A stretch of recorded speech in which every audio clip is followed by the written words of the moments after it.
J'aurais bien dit 6 mois, mais je vais y aller très large et je vais dire 1 an.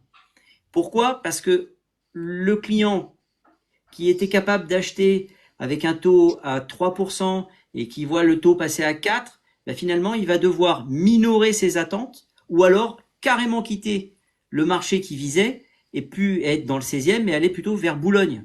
Premier étage, alors que je vous dise, c'est pas du tout pour être prétentieux, mais c'est pour vous expliquer que je raconte pas n'importe quoi.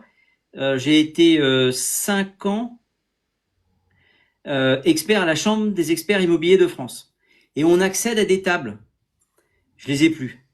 Et ces tables-là, ça va expliquer qu'entre un premier étage, le prix moyen, alors on va commencer par la base.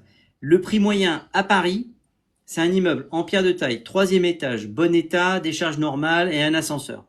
À partir du moment où vous enlevez l'ascenseur, vous augmentez les charges, vous baissez, etc., c'est moins, moins, moins, moins, moins, moins. Donc, si tu as des références dans ton immeuble et que tu es au premier étage et que tu vois qu'il y a un appartement qui s'est vendu dans les 3 derniers mois, 800 000 euros, et que toi tu es au premier, je pense que tu peux très clairement enlever au moins 10, voire 15% entre le troisième et le premier étage. Surtout si tu es sur rue.